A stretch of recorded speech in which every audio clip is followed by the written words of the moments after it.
Bloomberg.com, the Bloomberg Business app, and at TikTok on Twitter. This is a Bloomberg Business Flash. And I'm John Tucker with his Bloomberg Business Flash. U.S. stocks struggling to gain any traction at the end of what's been a pretty busy week for central bank meetings.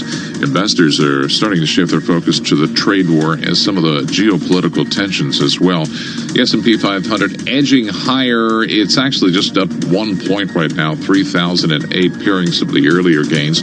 The Dow is up 38 points. That's up 0.1% at 27,134. The Nasdaq Composite Index 22 points lower. That's down 0.3% at 8160. Tech shares driving it lower, including shares of Microsoft, which are down right now. Some news from the Federal Reserve that looks like the temporary liquidity operations may be a regular feature of the landscape for the foreseeable future. The Fed injecting more liquidity up till October 10th, it says. It seems to have worked. The overnight repo rate down to 1.90%. We have the 10-year Treasury yield, 1.77% right now as the price increases by 3/32. NYMEX crude is higher, up 1.25%, up 72 cents a barrel at 58.85. And we check the markets for you every 15 minutes during the trading day right here on Bloomberg Radio. I'm John Tucker. That is your Bloomberg Business Flash. This is Bloomberg Markets with Lisa Abramowitz and Paul Sweeney on Bloomberg Radio. Well, back in May, our next guest said the odds for a China trade deal are optimistically at 10%. Let's see if those odds have changed in the succeeding months. Mike McDonough, chief economist for financial products at Bloomberg, joins us here in our Bloomberg 1130 studio in New York. So, Mike, we've had a lot of rhetoric back and forth in the interim. Has your outlook changed at all for the trade deal? I guess it depends on how you define a trade deal, right? I think that, a comprehensive trade deal, I think optimistically 10% still seems about right.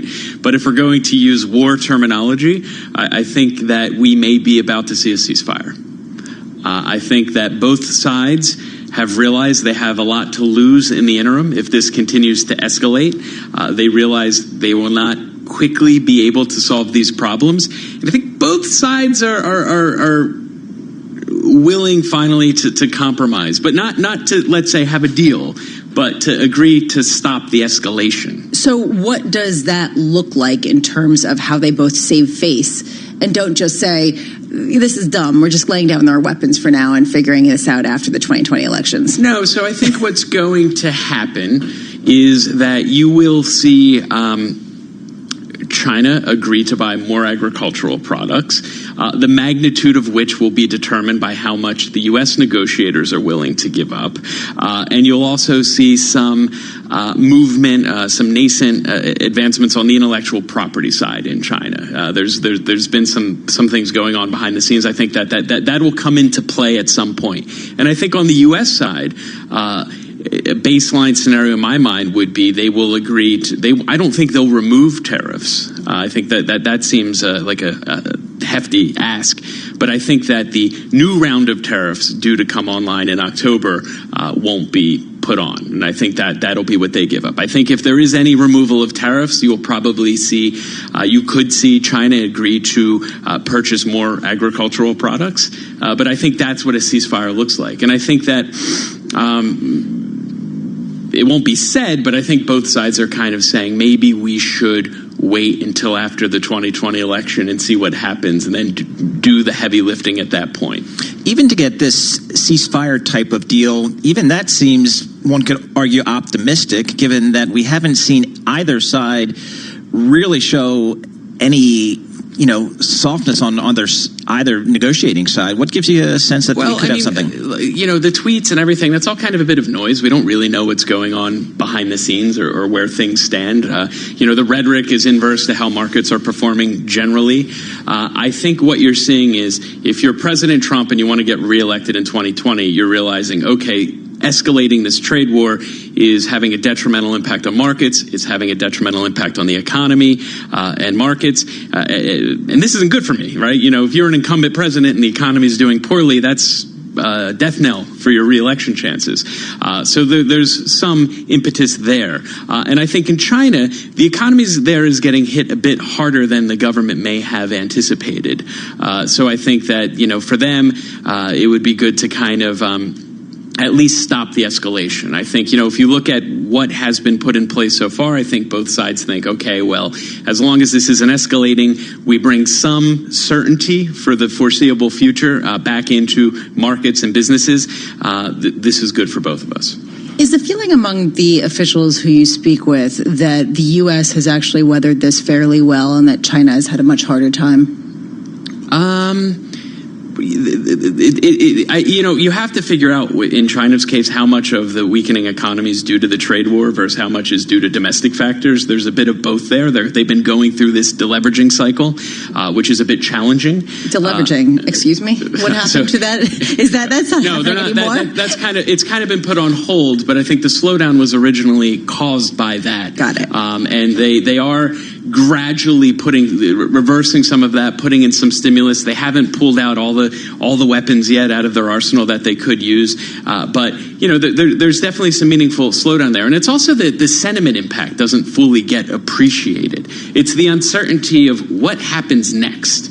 So if you remove that, if you kind of know what happens next, and it's the status quo, at least for a while, that should help calm things down and help bolster confidence a bit. So, Mike, in terms of, this, agreement light, if you will, or trade agreement light, so what is the timing of that? Because it seems like October 1st, when these tariffs go into effect, I believe, or sometime in October, that's when it's going to really hit the pocketbook and the wallet of general USA consumer. Yeah, I think as a courtesy to China for the 70th anniversary, the start date was pushed back to the 15th. And that also tells me by pushing that back, maybe there was something going on in the background that we weren't privy to. That is a positive sign. So I think it happens before then. I think I think a ceasefire is a good word for it. And I think we see it soon. I'm trying to understand what that does to the other aspects of the trade discussion in terms of intellectual property, in terms of just a sort of enforcement mechanism of some of the ideas as far as fair trade practices. Will people just sort of say, you know what, this is good for now, we won't think about those things, or will there be a lot of pressure saying, well, Trump, what happened to that? I'm sure no matter what happens, it will be celebrated as a win. And, the fact that, China will continue, China's not paying the tariffs, but these tariffs will remain in place as a kind of punitive measure until the negotiations are complete. I think that it's going to be looked at as, it might not even be called a ceasefire. It's going to be maybe referred to as a step in the right direction. Negotiations are continuing. China's continuing. But how about it? How about the old trade, the TPP, the Trans-Pacific Pact? Is it going to be better than that? That's kind of the standard, right?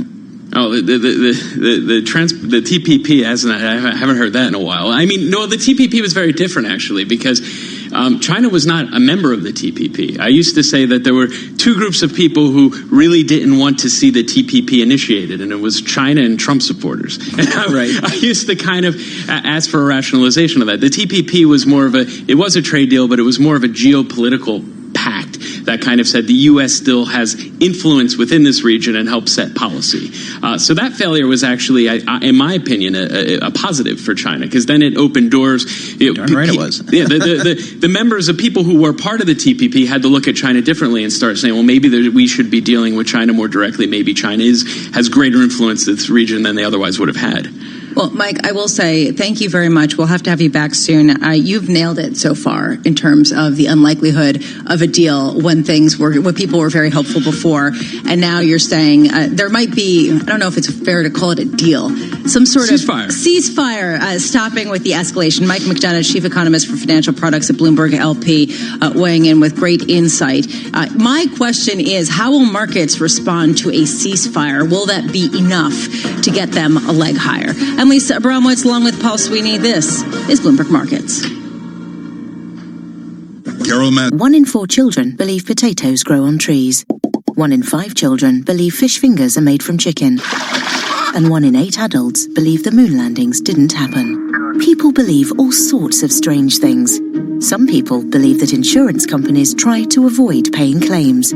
But last year, Zurich paid 99% of insurance claims made by their UK customers. Zurich, an insurance company you can believe in. To find out more, visit zurich.co.uk/99. Winter might be on its way, but with Jet2 holidays, you can escape the cold. Discover sun-soaked destinations with 4- and 5-star hotels and 22 kilograms of baggage included. So why wait for summer? Book some winter sun now. Jet2 holidays. Package holidays you can trust. Abtranatal protected. We could play epic music, or we could speak in an overdramatic tone, or even set off fireworks. But that's just not Smarty. Instead, we let our offer do the talking. Right now, you can grab 25% off our unlimited data SIM. That's just $18.75 a month with no speed restrictions, no credit check, and no long contract to tie you in. Now that's Smarty. Just search Smarty Mobile and switch today. It's easy. Offer available for a limited time only. See smarty.co.uk for terms. Jamie Theakston and Amanda Holden. On breakfast. Tom Hanks is our special guest. You're either being punished or rewarded. I'll let you decide. I did do a whole show of Grease on my front lawn when I was a kid. We charged everyone 10p. We raised a £5 and I gave it to Bishop's Waltham Gymnastics Club towards a new crash mat. Do they get the crash mat? I mean, it took a couple more years, but yeah. It does happen to normal people like you. You've won £20,000. Well done. I love this game. Hot breakfast with Jamie Theakston and Amanda Holden. Weekdays from 6:30. Listen on your radio, global player, or smart speaker. Play Hot. Do you remember? Here at Tesco, we're still celebrating 100 years of great value, with even more great prices that take you back. Like our perfectly ripe Tesco Mango, from £1 to just 59p. All this week at Tesco. Selected stores excludes Express, subject to availability. Offer ends 30th of September. This Sunday, it's West Ham v Man United and Chelsea v Liverpool in two outstanding fixtures. And with Now TV, you can watch both games live for a one-off payment of just $9.99. Hold on, they're checking with VAR. That's confirmed. It's $9.99. That's the result we were looking for. So, to only pay for the games that matter to you, grab a Now TV Sky Sports Day Pass. Search Now TV Sports. 18 plus, content streamed via internet. Full terms apply. The world, 24 hours a day at Bloomberg.com, on the Bloomberg Business app, and at TikTok on Twitter. This is Bloomberg Radio. Politics. The change in the dynamics of the race has brought about a change in money. Policy. Trump has been very clear that he really wants to roll these regulations back. Power. They clearly aren't going to give up their nuclear arsenal. Law. Their most important witness will be their economic experts. Beltway news, insight, and analysis from Bloomberg Politics. When can the president automatically raise tariffs? Bloomberg Government. What we're talking about here is a tax cut. And Bloomberg Law. This is where the lawyers are going to start earning their money. This is Politics, Policy, Power, and Law on Bloomberg Radio. From the Bloomberg Interactive Broker Studio, I'm Amy Morris. Coming up, it looks like more Chinese products will be excluded from some tariffs that took effect last month. But first, we check the markets with Bloomberg's John Tucker. Can you hear me? There we go. Amy, it looks like tech is in the driver's seat and doing a U-turn for stocks right now, at least for the NASDAQ Composite Index. It's down right now 16 points after being higher earlier, down 0.2% at 8,165. The slumping tech stocks dragging U.S. equities as traders move on from a pretty busy week for central bank meetings. Christina Hooper, chief global market strategist at Invesco, tells us investors are focused on a new narrative in global markets. This is the century of central bank intervention and an over-reliance on monetary policy. Even though monetary policy is quite flawed, it's a blunt instrument. It's not a surgical tool. And we also have oil prices climbing amid still elevated tensions in the Middle East as President Trump stepped up sanctions on Iran today. As we look at Brent crude, this is the international benchmark, up 0.8%, 51 cents a barrel higher. Right now, we're at 64.91. U.S. stock trading is going to be volatile today because of the quarterly event known as quadruple witching. This is when the options and futures on the indexes and stocks expire. It brings some of the busiest trading days of the year. S&P 500 right now, 4 points higher. That's up 0.1%. We're at 3,010. Dow Jones Industrial Average up 59 points. That's up 0.2% at 27,154. Again, the NASDAQ, tech-heavy NASDAQ, down 16 points at 8,166. For a look at some of the stocks in the broader market, let's bring in our own Dave Wilson. Dave, hello to you. Hi, John. Looking at the 11 main industry groups in the S&P 500, 8 of them are higher communication services, technology, and consumer discretionary category that includes retailers and a whole lot of other industries are the exceptions. In terms of individual shares, you're looking at about 5 up in the S&P 500 for every 2 that are down. Biggest gain in the index belongs to United Rentals, up 3.7%. The equipment rental company was raised to buy from neutral Goldman Sachs, which said stands to benefit from debt reduction and cost cutting. Regeneron Pharmaceuticals is up 3.1%. Final stage study results in the medical journal Lancet showed the sinus treatment Dupixent eased congestion and shrank nasal growths. Regeneron is developing Dupixent with Francis Sanofi. Now, the S&P 500's steepest decline belongs to Netflix, down 6%. CEO Reed Hastings told Variety that the streaming video service is facing a whole new world starting in November when competing services from Disney and Apple are introduced. He also cited the pending entry of Comcast's NBC Universal unit, which has a network coming called Peacock. And Xilinx has fallen 5.6%. Chief Financial Officer Lorenzo Flores is leaving the chip producer after 11 years. Flores will become vice chairman of Japanese semiconductor maker Toshiba Memory in November, John. I'm sorry, I can't get over nasal, what? Nasal growth? Right, polyps. Oh, okay. We'll leave that one alone. Thanks, Dave. Appreciate it. Once again, S&P 500 up 4 points. The Dow's up 60. The NASDAQ Composite Index down 16. We check the markets for you every 15 minutes during the trading day right here on Bloomberg Radio. I'm John Tucker. That is your Bloomberg Business Flash. We continue with Bloomberg Politics, Policy, Power, and Law, and Amy Morris. Thank you, John. Thanks so much. Trade negotiators from the U.S. and China have resumed face-to-face talks in Washington. The Trump administration says a Chinese delegation will be visiting American farmlands next week. We'll get into that later, but first, we're getting word that the Office of the U.S. Trade Representative is ready to exclude 89 more products from the tariffs on China that took effect in August. We've got a lot to unpack here. Let's talk about it with Bloomberg's Sarah McGregor. She joins us now from our Bloomberg Bureau in Los Angeles. She's the senior trade editor for Bloomberg News. Sarah, thank you so much for taking the time with us today. Thank you for having me. Let's just start with the exclusion of some of those tariffs. The notice in the Federal Register says some Chinese imports are going to be excluded from those tariffs, the 25% tariffs that kicked in August. Is that about right? Yes. So, this has been sort of an ongoing process during all these rounds of tariffs. Companies have applied for exemptions, and there's really sort of specific criteria to be able to get an exemption from these tariffs. Things like if it's, you can't source the product anywhere but China, or if it's sort of in the national interest to be able to import these products. So there's a bit of a high bar to prove. And the USTR has been slowly rolling out decisions when these companies make requests, and it's allowed a batch, hundreds actually, of Chinese goods to come in now without these tariffs for 1 year. There is a timeline on it. And interestingly, it's things like dog harnesses, retractable leashes, lampshades, Christmas lights. So it is things that people use and will probably appreciate not having to perhaps pay the tariffs on if they're passed on to consumers. But they are an interesting batch of goods. One wonders how they meet that criteria. Okay, so now that has been cleared up because people have actually, or rather companies have actually petitioned for that. But then let's look ahead to these talks that are going on now between the U.S. and China. What are you looking for from these talks? Are we just meeting to plan another meeting? How far along could this go? So the talks taking place in Washington today, and they began yesterday, are between the trade deputies.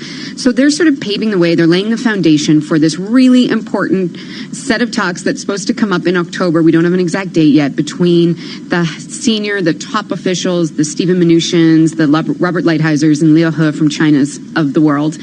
And these talks are important in Washington right now because they are really the highest level face-to-face talks since the top negotiators met in late July, and things really started to deteriorate. We had these escalations of of tariffs in these intervening 2 months. So they're sort of getting things off the ground. But what we're really looking for is what's going to happen when these officials meet in October finally, because they're the decision makers. They're the ones who are going to be able to really move the needle. And a lot of people, there's been some rumors flying that, there could be even some announcements coming out of that meeting, perhaps an interim deal that might be too ambitious to hope for. But, I think all eyes will be in the next couple of weeks on that meeting.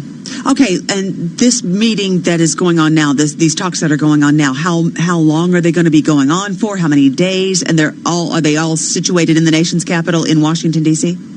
Well, that's interesting because they're scheduled to end today. We're not getting a lot of updates from the U.S. Trade Representative's office about, what's going on. Of course, these are behind the scenes, and the Trump administration has really come out with the line lately that, they're not going to negotiate this in the public. They're going to keep this in the private realm, although we do know their broad stroke objectives.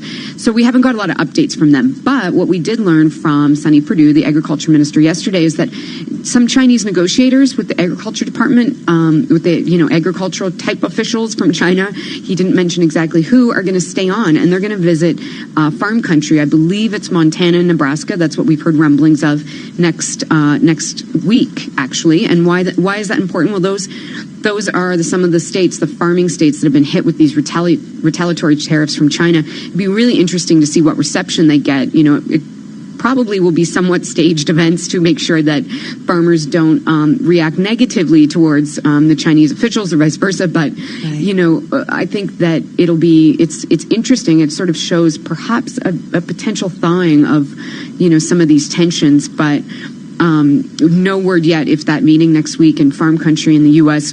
will lead to any announcements about China perhaps buying more goods or being a bit more conciliatory with farmers in the U.S.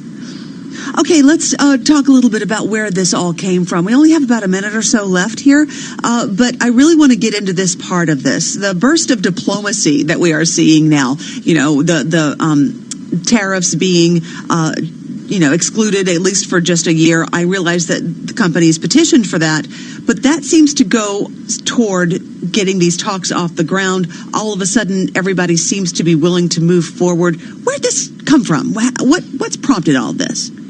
Well, Trump himself did get the ball rolling. I think it's really hard really easy, to forget how all the moves that have been made, all the chess pieces that have moved in this trade war. But one of the things that has happened recently is that Trump delayed this tariff increase on $250 billion of goods. It's supposed to happen October 1st. He delayed it to October 15th. So that was actually, one of the few times the Trump administration has really sort of shown that it was, just giving a little ground to China and trying to meet their interests, because October 1st is their national day, and I think just politically that was a sensitive time for these tariffs to take place. So, I think there have been some signs of progress. The stock market has liked it. People have sort of, their shoulders aren't as tense as they were, but maybe a couple weeks ago when things just seemed to keep escalating and escalating. I want to just remind our audience that we are waiting to hear from President Trump as he hosts the Prime Minister, Scott Morrison of Australia. That'll be coming up. And when they do begin to speak, of course, we will bring it to you live here on Bloomberg Radio. And Sarah, before we let you go, I want to know what it is you are looking for as these talks progress. And I asked you that earlier, but what I'm specifically looking for is if all goes well, because we've seen what happens when it doesn't go well. But if all goes well, what then? Well, I guess what we're really just looking for, it really seems like when these top officials meet in October, as they're supposed to, they have to announce something. They have to give people, investors, the stock market, whoever it is, some hope that they actually are making progress. They're not just talking and sort of not getting absolutely anywhere. So really, I'm just looking for something. And then once they announce that, are they going to follow through? Because we've had announcements before, like agriculture purchases or Huawei licenses. They have not happened. So what will they announce? And in the weeks after that, will there be a follow-up? All right, we're going to continue to follow up with you too, Sarah. And it's worth mentioning This has been going on now for more than a year. It doesn't seem like it, but it has. And you've been following it from the very beginning. Sarah McGregor, Senior Trade Editor for Bloomberg News. I want to thank you for taking the time with us today. And just ahead on Bloomberg Politics, Policy, Power, and Law, President Trump is betting $28 million that rural America will stick with him in 2020. We talked a little bit about this earlier with Sarah. We're going to get into it deeper. That's just ahead after we check the latest world and national headlines with Bloomberg's Bob Moon. Amy, President Trump is defending himself against a partisan whistleblower, he calls him, whose complaint included a reported private conversation that Trump had with a foreign leader. Trump told reporters in the Oval Office today that it's just another political hack job and that his conversations with foreign leaders were totally appropriate. I can say that it was a totally appropriate conversation. It was actually a beautiful conversation. The government's intelligence watchdog said yesterday that the complaint, which the administration has refused to let Congress even see, is urgent. The leader of Lebanese militant group Hezbollah has called on Saudi Arabia to stop its war in Yemen, or else it will face more attacks on its soil. In a televised speech today, Hassan Nasrallah warned Saudi Arabia and the United Arab Emirates not to incite war, as he put it, because your houses are made of glass. Day 5 of the UAW strike against General Motors. Next year, a Tier 1 supplier to GM says if the strike continues to drag on, it will consider temporary layoffs of its own in the coming days due to the disruption of service. But the hope is it doesn't come to that. UAW GM's vice president said in a letter there has been some progress made during negotiations, but there are still many unresolved issues. Workers remain on the picket lines today. We know what we're asking for, but we don't know where they're at. This shouldn't be a surprise to GM. They know what we want. They see what's going on. 49,000 union workers, I should say, have been off the job since Monday. Global News 24 hours a day, on air, and TikTok on Twitter, powered by more than 2,700 journalists and analysts in more than 120 countries. I'm Bob Moon, and now let's get some market news from John Tucker. And Bob, at this point in the trading day, the major averages, they have turned mixed. You can blame slumping tech shares dragging U.S. equity indexes. Traders moving on from a pretty busy week for central bank meetings and now shifting their focus back to the trade war as well as geopolitical tensions. The S&P 500 had been hovering within 1% of its July 26 closing record. Right now, up about 5 points, a gain of 0.2%. We're at 3,011. Dow Jones Industrial Average is 66 points higher. That's up 0.3% at 27,162. The Nasdaq Composite Index is now down 12 points. That's a decline of about 0.2% at 8,170.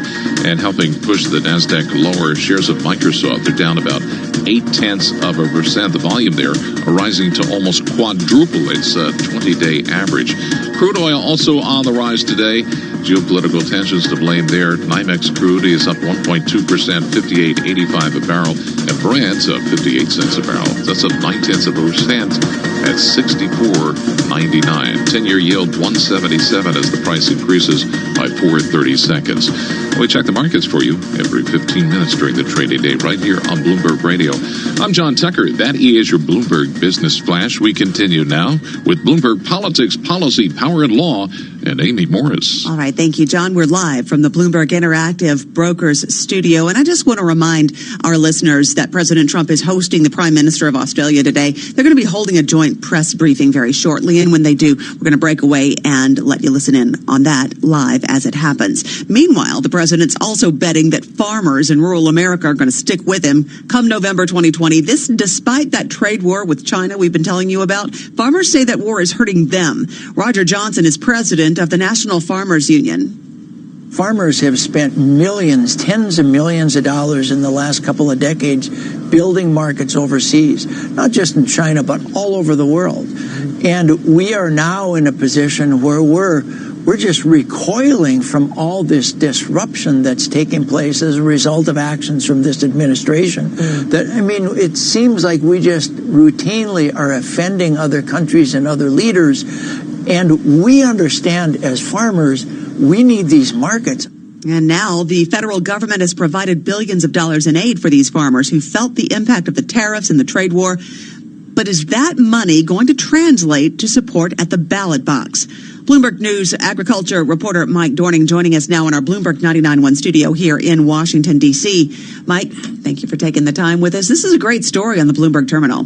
Yeah, no, it was fun doing it, and it's a Business Week story, too. So it's interesting political and economic dynamic going on. Did you know, this is sort of a fascinating piece of information that while I was working on this, I sort of figured out this bailout of the farming industry for all the trade losses is actually already cost more than twice what the auto industry bailout ultimately costs taxpayers. So this is something that's more than twice as big as the auto industry bailout, and it's kind of not been noticed much by America. It's, because the auto bailout, that money was recouped. At least part of it was recouped, was it not? I'm talking, most of it was recouped, but in the end, after everything was recouped, it cost about $12 billion. This is $28 billion, and none of it's coming back. And that's what's already been spent. Probably going to have to spend more if this trade war drags on, as everyone thinks it will. Now, here's my question for you, because you tell the story in this story on the Bloomberg terminal about how a couple of years ago, a pep talk from President Trump to the farmers, to the rural America, would have drawn raucous applause. But in Decatur, Illinois, very recently, a pep talk from the president, which was over the phone as opposed to in person, really got a subdued response. Well, it was part of what he was saying. And it was basically, he was saying, his little pep talk was, hey, I hear reporters writing stories about farmers unhappy with the trade war. Well, they can't be too unhappy because I gave them $12 billion last year and I'm giving them $16 billion this year. And that kind of got a flat response because even though farmers have gotten this giant bailout, it doesn't really cover their losses from the trade war. So they're still behind in many cases, in most cases, and that hurts them. Okay, so in a situation like this, is the president gambling with this $28 billion to make sure that he keeps the rural America base in his corner, even though he knows that the trade war, which he has to do in his mind for other reasons, may be hurting them? Yeah, and it's a gamble that all indications are it's paying off so far. This has been enough money, enough aid, that we are not seeing any fall off in support for President Trump. In fact, I've talked to many farmers who complain about his policies and say they're disappointed in President Trump. And then I'll ask, so you think about voting for a Democrat in 2020? And they're like, no, I'm not really thinking about that. They don't see an alternative, is what you're saying. Yes, but this has been enough that if you look at polling data in rural America, he's still polling 12 points better than the rest of the country. He's still got 2/3 of farmers supporting him. All right, let's talk a little bit more about what is going to be coming from the delegation from China to the U.S. Some will be visiting farm country in the Midwest. Some are going out to Montana. We talked about this a little bit at the top of the hour with Sarah McGregor, but you really have the skinny. You can dig deep, if you will.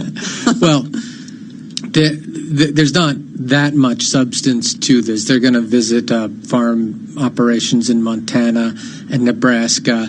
There's been no advance indication that they're going to make any particular announcements. But, Sonny Perdue, the agriculture secretary, was talking about this yesterday, and he was saying, I think correctly, that, hey, the fact that they're making this visit is a gesture of goodwill. So it's a happy sign. It's not of great significance, but it's some significance. They wouldn't be visiting farm country if just they were being sour at the moment. Well, and that's exactly what I wanted to get into with you. Is this just a gesture of goodwill, or could this lead to them committing to buy more agriculture products from the U.S.? It's quite possible it could lead to commitments to buy some more agricultural products in the meantime. And there's a strong reason we have for believing that, because China itself has signaled that they will exempt some pork and soybean purchases from tariffs. The pork is a big thing because they have this horrible African swine flu in China that's killed like a huge portion of their pork herd, and pork is the main meat in China. That's what Chinese people most like to eat. Go ahead. So we can see that this might lead to something, but we don't know for sure. All right, I want to stop you right there. Bloomberg News agriculture reporter Mike Dorning joining us to talk about some of the issues with trade war, China, and farmers. President Trump is hosting the Prime Minister, Scott Morrison of Australia today. They're holding a joint press briefing. We're going to listen in. Being with the Prime Minister and Mrs. Morrison, thank you very much. Australia is a fantastic country and a brilliant ally. We just spent a lot of time together with our representatives, and they get along very well, and we're doing a lot of deals, and we talked military, we talked trade, we talked about everything you can talk about, and we came to the same conclusion, I think, in every case. But I just want to say it's an honor having both of you here. Thank you very much. You have a truly great country, and I don't think we've ever had a better relationship than we have right now. And tonight we're going to have something very special in the Rose Garden, and based on all of that money we spend on all of that weather predicting equipment, they're saying no chance of rain. Let's see if that's right. If it is, we'll run right back into this room. But we're going to have a fantastic evening, and First Lady, thank you very much. You worked very hard on this, so it's not going to rain. It's going to be a beautiful evening, and great job. Really great job, honey. Thank you. Please, Scott. Thank you, Mr. President, and Mrs. Trump. We thank you also very much for the incredibly warm and generous welcome that Jenny and I and our delegation have had here in Washington and this great home of the American presidency, and indeed your home. One of the many things that the President and I share in common is a passion for jobs. And the job performance here in the United States, the jobs that are being created in Australia, the jobs that change people's lives. You know, when people get a job, they got choices. And Australia and the United States, we're committed to creating jobs. And whether it's in trade or it's whether in looking at the future and where those jobs are going to come from, we want our people to have those economic opportunities. I commend the President on the great work he's done in creating jobs here in the United States, and we're doing the same thing in Australia. And if we want to keep creating jobs, then this partnership is a big part of that, and that's why we're pleased to come together here. We share objectives in so many areas. We share common values. We share beliefs. We've shared a wonderful century together, and now we're going to have another great century together of mateship. So thank you, Mr. President, and thank you for the opportunity for the discussions we've had today. We are very much looking forward to the state dinner this evening, and Mrs. Trump, you're doing something special there tonight. We don't know if it's the first ever, but as the President said, perhaps the first ever, and that's just another great innovation, which is part of this wonderful visit. So thank you very much. Well, thank you very much, Scott. It's a great honor. Go ahead, please. Mr. President, you've been negotiating with the Chinese, and there seems to be a possibility in terms of a China trade deal that they might actually offer some agricultural purchases. Is that going to be enough for you, sir, in order to get a deal done? What do you need to see at this point to get that deal past the finish line? We're looking for a complete deal. I'm not looking for a partial deal. China has been starting to buy our agricultural product, if you noticed, over the last week, and actually some very big purchases. But that's not what I'm looking for. We're looking for the big deal. We've taken it to this level. We're taking in billions and billions of dollars of tariffs. China's devalued their currency, and they're putting out a lot of money into their economy. And they have a very bad economy right now, and I don't want them to have a bad economy, but it's the worst in, they say, 57 years. 2 weeks ago it was the worst in 22 years. Now it's 57 years, and it's only going to get worse. Their supply chain is being broken up very badly, and companies are leaving because they can't pay the 25, soon to go to 30% tariff. And we have 30% very shortly on $250 billion. We have another tariff at a slightly smaller number, as you know, on about $300 billion worth of goods and products. So they would like to do something. As you know, we're talking a little bit this week, talking a lot next week, and then top people are going to be speaking the week following. But I'm not looking for a partial deal. I'm looking for a complete deal. You feel you need that deal before the election, sir? No, I don't think I need it before the election. I think people know that we're doing a great job. I've rebuilt the military. Scott and I were talking about that. We spent $1.5 trillion. When I came in, our military was depleted. Frankly, we didn't have ammunition, okay? But our military was in very bad shape. We've rebuilt the military. We've got one of the strongest economies.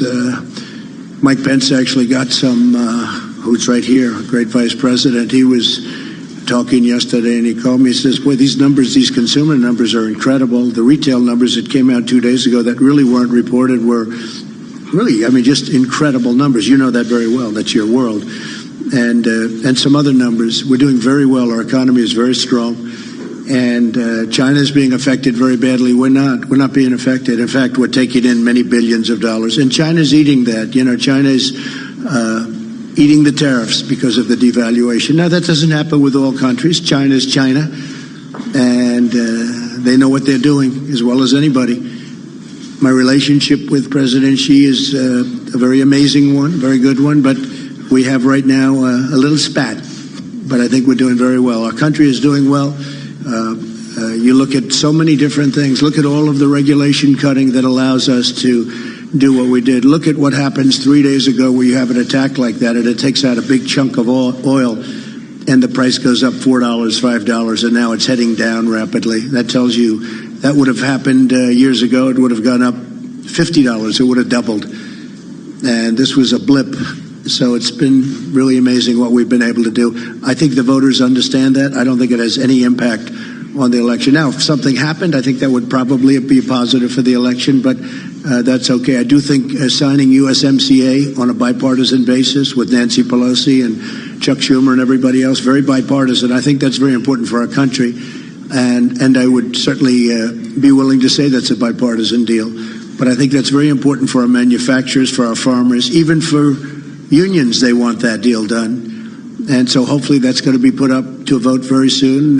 There will be very little cajoling of the Democrats because most Democrats want it too. But the USMCA is ready to be voted on.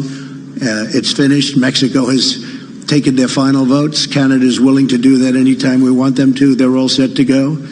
And we need that for we need that for our country. It's a great deal. It's a great deal. Thank you. And for the Prime Minister, sir, your economy is to some degree caught in the cross-currents between the United States and China. What did you say to the President about what your ideal outcome is here for a China trade agreement between the United States and China? Well, thank you. Look, obviously, we're keen to see the United States and China be able to come to an agreement. But what is always necessary is deals have got to be fair. Deals have got to be good deals. Deals have got to be sustainable deals. And I think one of the things we've seen, Australia has benefited greatly from the economic growth of China. We have a comprehensive strategic partnership with China and a free trade agreement with China. And they have grown and they have become, a substantive economy in the world. And once you sort of get into that level, then you need to be able to be playing to the same rules as those other developed nations. And I think this is, the new generation of deals I think we'll see China do, which the President has been working on, and he's been working on it for some time, and we wish him well in that process. There are some real serious issues that have to be addressed in that deal. Things like intellectual property, that's a big issue, and it needs to be addressed. So we look forward to them achieving it, and that providing, I think, the broader certainty and stability to the global economy, which all nations will benefit from. And we could do, Scott, a very big deal with China, and it could go very quickly, as you know, but it wouldn't be the appropriate deal. We have to do it right, and it's a very complicated deal with intellectual property protection. We have to do that and other things. I could leave lots out and have a deal very quickly, but we want to do it right. Please. Yeah, sure. Andrew.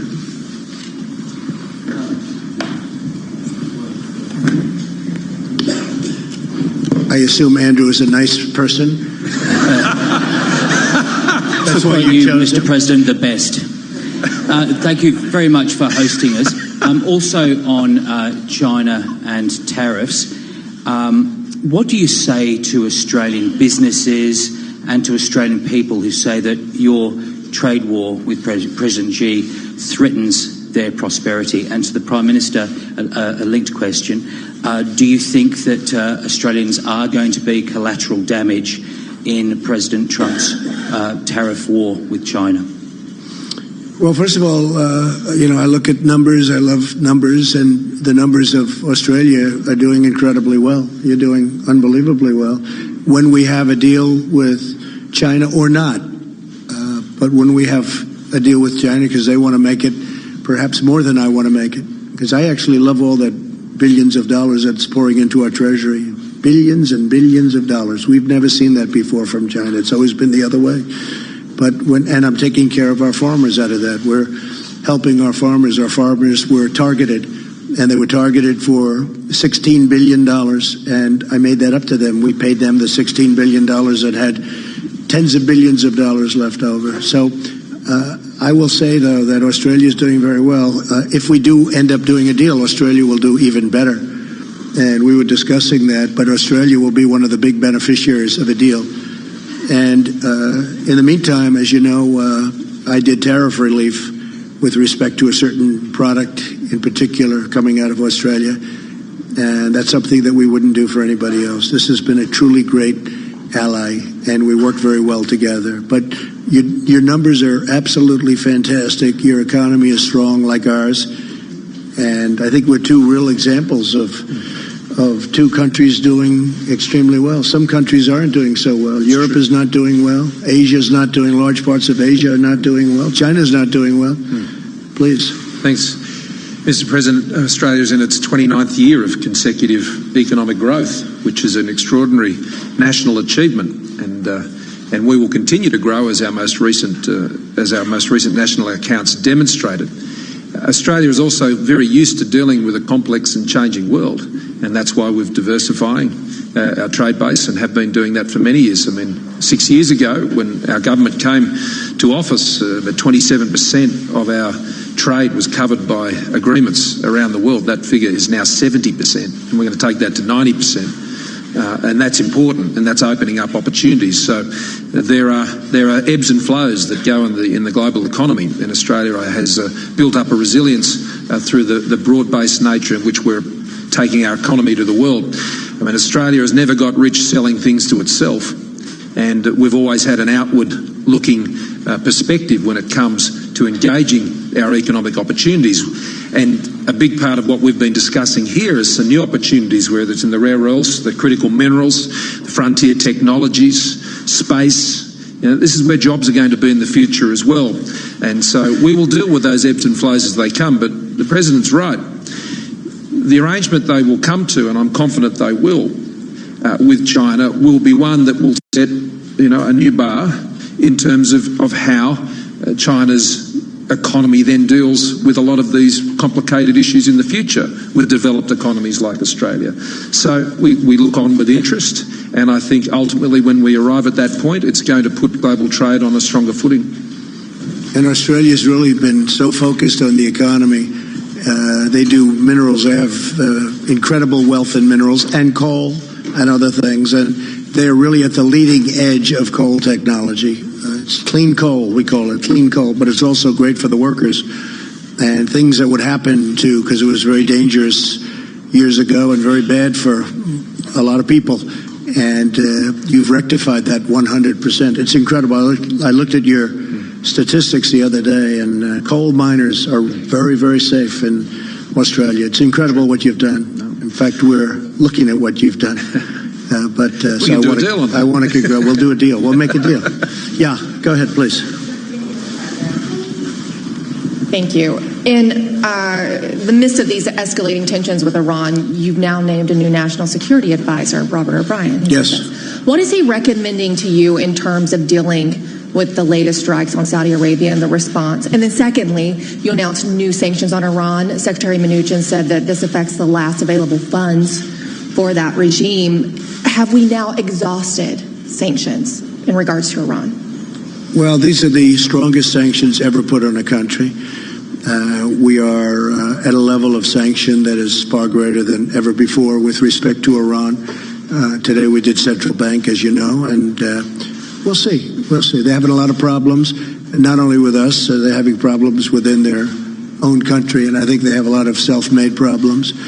We are by far the strongest military in the world. Going into Iran would be a very easy decision, as I said before, be very easy, the easiest thing. Most people thought I would go in within 2 seconds, but plenty of time. In the meantime, they have a lot of problems within Iran. Iran could be a great country, could be a rich country, but they are choosing to go a different way. they'll be appointed, which they'll be very sorry for that choice. But I think I'm showing great restraint. A lot of people respect it. Some people don't. Some people say, oh, you should go in immediately. And other people are so thrilled at what I'm doing. And I don't do it for anybody. I do it for what's good for the United States, what's good for our allies. And it's working out really very well. As far as Robert is concerned, Robert, maybe you could stand up. Robert O'Brien has done a fantastic job for us with hostage negotiations. I think we can say that there has never been anybody that's done better than you and I as a combination. We've brought many people home, and we brought them home quickly. Speed is a very important thing, I find, with hostages. It's really something. I had dinner the other night with the Warmbier family, an incredible family. The whole family and some of Otto's friends, in addition to the family. We had 25 people over on Saturday night, and we did that dinner in Otto's honor. And it was a beautiful thing. It was a beautiful thing. First Lady and it was very, it was very touching and really very beautiful. We talked about Otto. And I will tell you that people should have moved faster. And Robert and I were talking about that. He should have moved faster. He was there for a long time. You got to move fast. With hostages, you have to move fast. All of a sudden, it gets very hard for the other side to do anything. And sometimes it's just too late. In the case of Otto, it was very late. We got him home, but he was in horrible, horrible condition. What happened to him was actually incredible, just horrible. But you have to move fast. Robert and I have been really successful. And the reason I know him so well, I actually work hard on hostages. I think you would say. I think most presidents wouldn't do that, but I do. These are great, I guess in almost all cases, American lives. We help other people also. We've also helped other countries with their hostage situation where we have some strength that they don't. But these are great people, and we get them home. We got them home from North Korea, as you know, and we got them home from a lot of different locations. Egypt, we got them home. We got them home from many different locations. Turkey, President Erdogan was very good, and we got a hostage home. Our great pastor, who everyone in this room knows and loves. But we've had tremendous success, and what surprised me, I didn't know too many people knew Robert, and when it came time to pick somebody for the position, it's a very critical time, I had so many people, I shouldn't say this in front of Robert, he'll be embarrassed, but I had so many people that called me, and they recommended Robert O'Brien. So I think he's going to do a great job, and he was here, I can tell you this, he started about 12 minutes after he was chosen. He sat in with us, and he's very much involved now in what we're doing. One quick follow-up on that in regards to Iran. If sanctions don't work and they continue their malign activity, are there any other measures outside of a military option that can be taken? Well, I don't want to talk about that, but I will say I think the sanctions work and the military would work, but that's a very severe form of winning. But we win. Nobody can beat us militarily. Nobody can even come close. What we've done for our military in the last 3 years is incredible. All made in the USA, by the way. And it's really incredible. Our nuclear was getting very tired. They hadn't spent the money on it, and now we have it in, as we would say, tippy-top shape. Tippy-top. It's we have new and we have renovated, and it's incredible, and we all should pray that we never have to use it. We should never have to use it. And our military itself is in phenomenal shape. And we have a great gentleman, as you know, going to be taking over, Joint Chief of Staff. Joe Dunford has been fantastic. He's a great man and a friend of mine.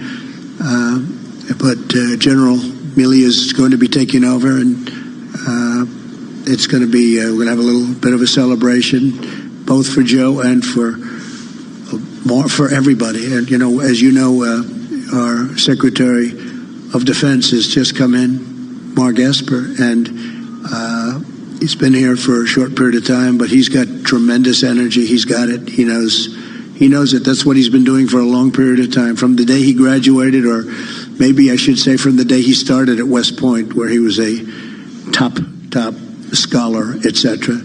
So we have incredible people. And Steve Mnuchin's here. We did the sanctions today, and I think they're probably, Steve, the strongest that have ever been put on a country. We will certainly never do that to Australia, I promise you. Then one for the Prime Minister, if I may. Mr. Prime Minister, you have been very tough on Huawei, even under pressure. You've been very consistent with the ban, even though you've said you have a good working relationship with China and they're important for your economy. Do you plan to continue to support the United States in the tough stance on China? And can you give any more specifics about what you've told the President you would do to help in his measures to reach a fair trade deal? Well, first of all, I mean, we have the most perfect of relationships with the United States, and goes back a century and more, as the President was reminding us on the lawn this morning. We have a comprehensive strategic partnership with China. This is the part of the world in which we live, and managing that relationship is important to Australia's national interests. One thing I can always assure you, and I think the President can say the same, we will always, both of us, act in the national interests of our countries. We will always put our country's interests first. And that means engaging countries in our own region, not just economically, but at a people-to level as well. We have a lot of operations we do together right across the world, militarily, and we'll continue to do those. But the focus, I think, at the end of the day, has to be what's best for our people. And that means a stable, secure region, and the presence of the United States in the Indo-Pacific, where they have been for a very long time, is a stabilising force in the region. And what does that mean?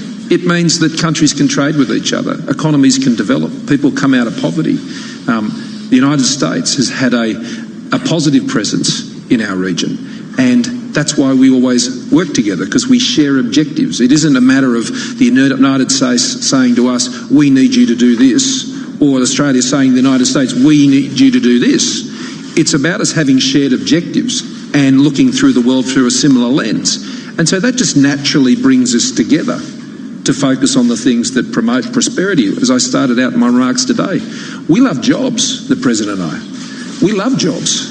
And we like them jobs here, and we like jobs everywhere. And when people have jobs, well, they tend to focus a bit more on the things that are going on in their lives every day, and making sure they can live peacefully with each other.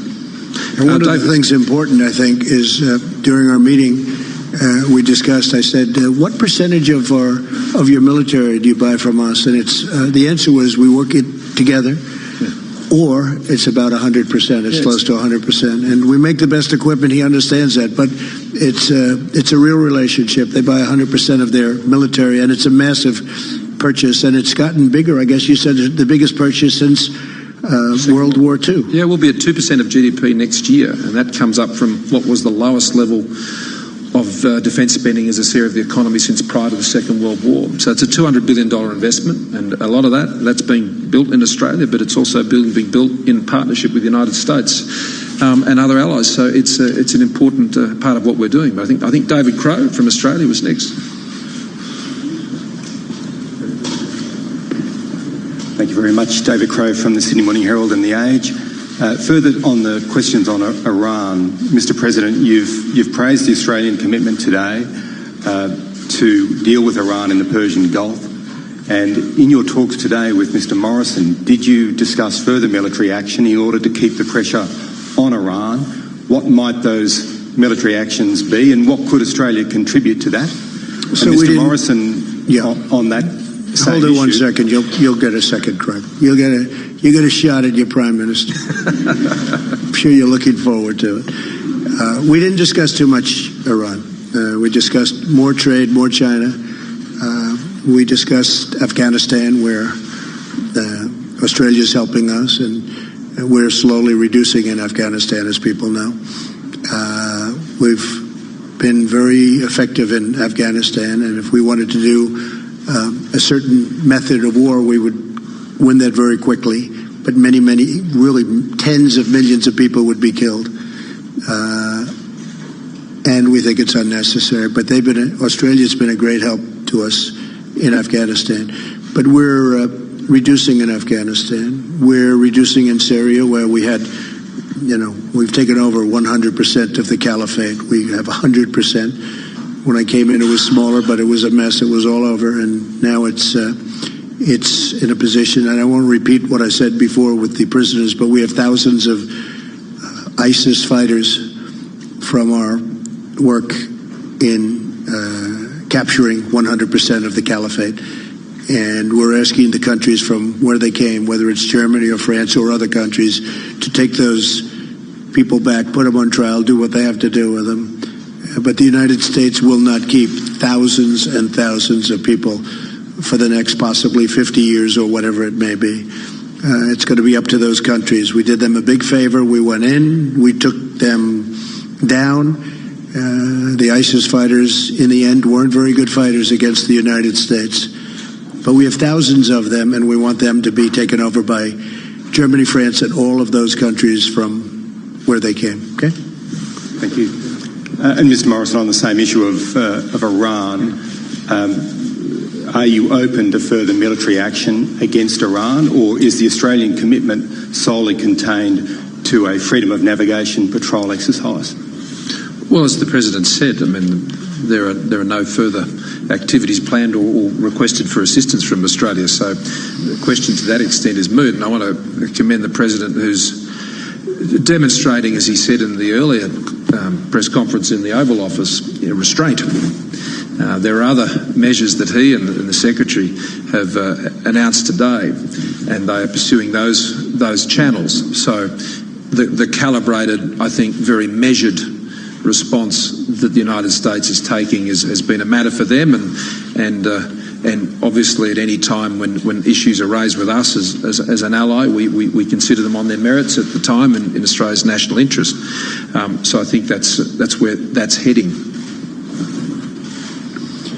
Well, thank you very much. And Jennifer, thank you very much. First Lady, thank you. And I hope you're going to be able to see tonight to the media, because really it's going to be a beautiful evening in honor of Australia and the Morrisons. Thank you very much. Thank you. Thank you. Thank you.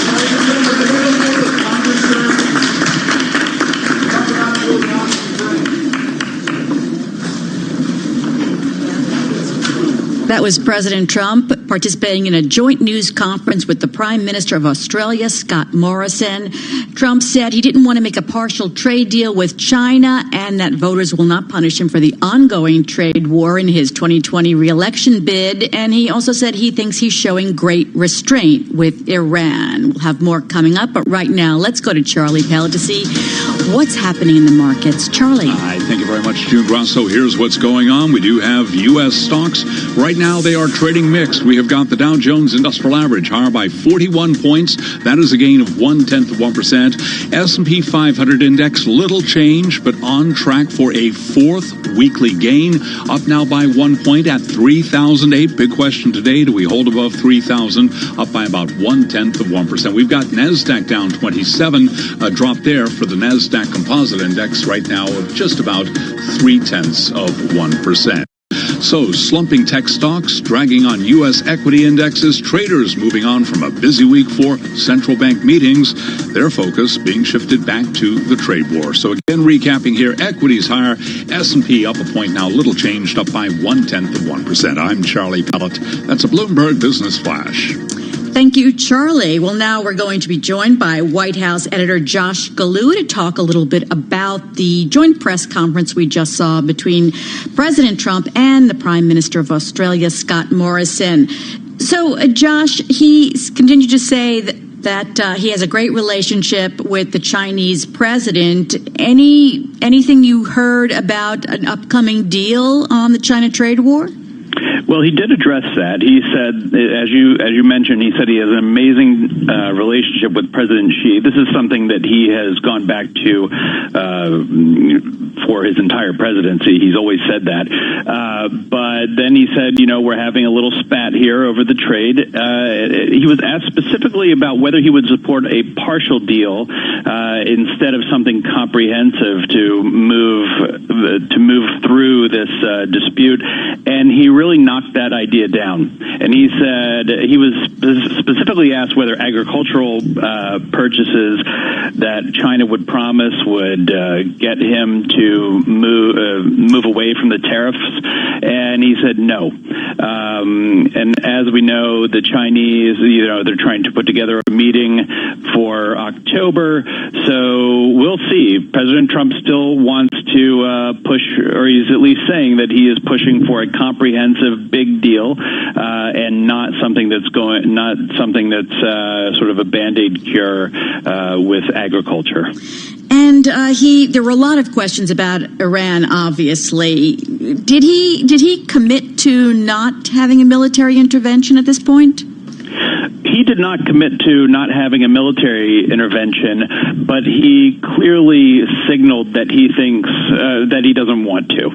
He's done this before. In the last couple of days, he's sort of focused on his use of the word restraint and his restrained response by focusing more on sanctions, saying the sanctions work. And of course, earlier today they announced sanctions against the Iranian Central Bank and Sovereign Wealth Fund, and I guess he wants to see those take effect and amp up the pressure that way. But clearly, he does not want to get the U.S. involved in another conflict in the Middle East. Thanks so much, Josh, for joining us. That's White House editor Josh Galou. Turning now to the Supreme Court. These days, Supreme Court Justice Ruth Bader Ginsburg is more than the leader of the court's liberal wing. She's a star. She's drawing overflow crowds wherever she speaks. And the veteran of the court sat down with Carlyle Group co-CEO David Rubenstein. He asked Supreme Court Justice Ginsburg, how does it feel to get up in the morning and know that millions of Americans want to know about your health that day? As cancer survivors know, that dread disease is a challenge, and it helps to know that people are rooting for you. Now, it's not universal.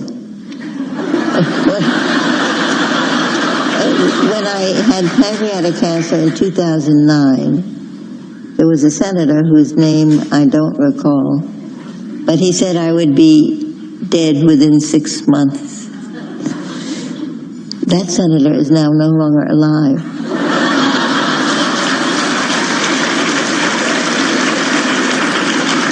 But you can't remember his name. No, I don't remember his name. So, but your current view is that as long as you're healthy and able to do the job, you intend to stay on the court. Is that correct? As long as I'm healthy and mentally agile. Okay. So, now Justice Stevens and previously Justice Oliver Wendell Holmes, they retired when they were 90. Would you like to break their record, or do you have any thought about that? I spent the first week in July with Justice Stevens in what turned out to be the last week of his life. He was remarkable. He was 99 years old.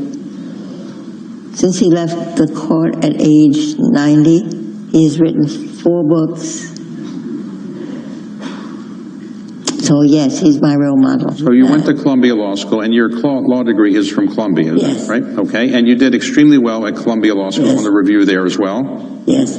So on the Harvard Law Review and the Columbia Law Review, you were flooded with job offers from the major law firms? There wasn't a single firm in the entire city of New York that would take a chance on me. And I have said I had 3 strikes against me. One, I was Jewish, and the Wall Street firms were just beginning to welcome Jews.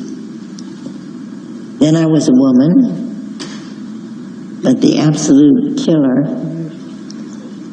I was a mother, because my daughter was 4 years old when I graduated from law school.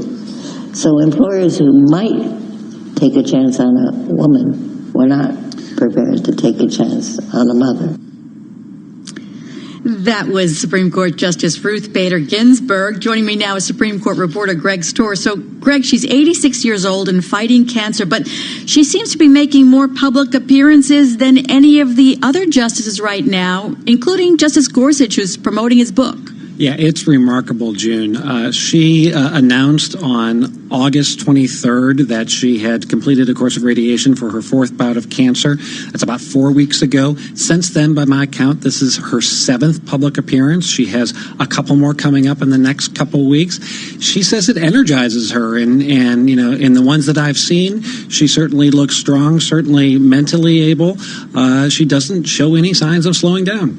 Let's turn now to some of the cases before the court. In particular, the Trump administration wants the Supreme Court to give the president more control over the Consumer Financial Protection Bureau. Tell us about that lawsuit. Yeah, this is a case where the CFPB is actually trying to investigate a law firm over its marketing pitches to consumers, and that law firm is challenging the CFPB, saying it's unconstitutional because the president doesn't have more control over the agency. And just in the past few days, the Trump administration filed a brief that said, we actually agree and we want the Supreme Court to take up this case. We want it so that the president could fire the head of the CFPB for any reason, not just for those specified reasons in the Dodd-Frank Act. Republicans have been fighting over the CFPB since before it was set up. And if the Supreme Court justices take this case, that would add yet another controversial political case to the term, with a ruling months before the 2020 election. Will that enter into their deliberations as to whether to take it or not? It might, and it might also enter into the deliberations that it's a pretty big constitutional issue from their standpoint. We're talking about separation of powers. This is not going to be, perhaps as politically salient as a gun rights case or an abortion rights case or the DACA program, all of which are things that the court could be deciding next year as well. But it is something that the court knows there's a good chance that it will be very contentious within the court. That said, this is the kind of issue that the court's conservative wing has signaled that it likes. It's taken cases like this before, and it might be a good opportunity from their standpoint to reinforce what they see as the separation of powers, saying that these administrative agencies do need to be within presidential control. Now, as far as the cases the court has already taken and that we know are going to be very controversial, there's a major job bias case that the court will be hearing. Yeah, this is it's actually a set of cases. The question in these is whether Title VII, which is the main federal job discrimination law, whether that covers sexual orientation and gender identity. It's one of these ironies. We had the big decision a few years ago where the court legalized gay marriage nationwide, but in much of the country, people can still be fired for being gay. Most states don't have, or only about half the states have, laws that protect people from being fired on the basis of sexual orientation, and now the Supreme Court will decide whether federal law protects that. It's probably going to be one of those cases that divides the court along ideology. Some people believe every day should start with a clean slate. We believe in loading up your slate with all the business information we can find. U.S. trade officials head to China for their face-to-face talk. Bloomberg Daybreak. The stage has been set for the Justice Department to approve the merger of mobile phone carriers. With Karen Moscow and Nathan Hager. Does this antitrust probe have broader implications? Weekdays at 5 a.m. Eastern on Bloomberg Radio, the Bloomberg Business app, and BloombergRadio.com. Bloomberg, the world is listening. From the financial capital of the world, 24 hours a day at Bloomberg.com, on the Bloomberg Business app, and at TikTok on Twitter. This is Bloomberg Radio. Politics. The change in the dynamics of the race is brought about a change in money. Policy. Trump has been very clear that he really wants to roll these regulations back. Power. They clearly aren't going to give up their nuclear arsenal. Law. Their most important witness will be their economic experts. Beltway news, insight, and analysis from Bloomberg Politics. When can the president automatically raise tariffs? Bloomberg Government. What we're talking about here is a tax cut. And Bloomberg Law. This is where the lawyers are going to start earning their money. This is Politics, Policy, Power, and Law on Bloomberg Radio. Live from the Bloomberg Interactive Brokers Studio, I'm June Grosso. Well, President Trump revoked California's authority over emissions, and now California is fighting back in the courts. And we'll explore why the music business wants to blow up copyright protection. But first, let's get a check on the markets from Bloomberg's Charlie Pellet. It is a mixed Friday. We are on track for a winning week. Right now, we've got the Dow and the S&P higher NASDAQ, though, slumping down 22 points. Declining technology stocks dragging on indexes as traders move on from a busy week for central bank meetings to shift their focus back to the trade war and geopolitical tensions. As for the interest rate backdrop, Peter Cecchini is Global Chief Market Strategist at Cantor Fitzgerald. So the yield curve inversion here in the U.S., which we called for in the beginning of the year, both 3-month to 10 year as well as 2 to 10, actually transmits back into the economy because when the yield curve's inverted, banks are less willing to lend. So we have seen lending standards start to tighten to a consumer that is actually borrowing more. And I think that's an inconsistency that's not sustainable. And right now we do have the 10-year up 5.30 seconds, the yield 1.76%, gold up 0.3%, 15.03 the ounce. Crude oil, West Texas Intermediate, up again today, up 1.4%, up 79 cents a barrel, 59.62. Barrel of Brent, by the way, 65.16. That is the global benchmark, up by 1.1%.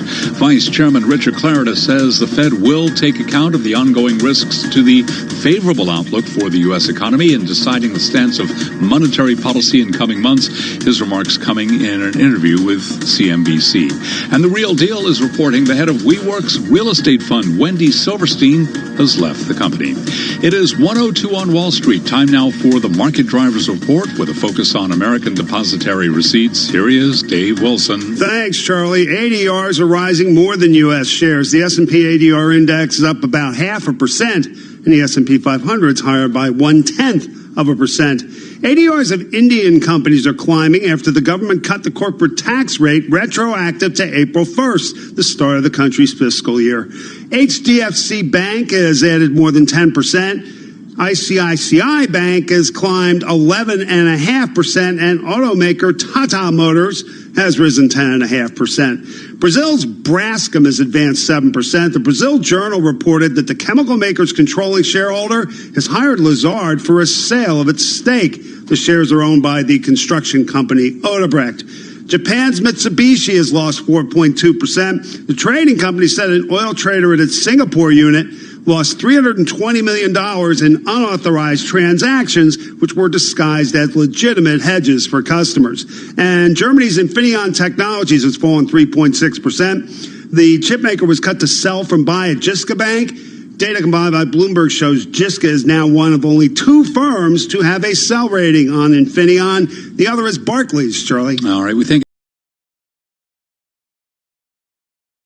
following those ADRs, again recapping here, the Dow, the S&P higher, S&P up 3 points, up 0.1%, NASDAQ lower by 22, down 0.3, and the Dow up 50, a gain of 0.2%. I'm Charlie Pelleton. That is a Bloomberg Business Flash.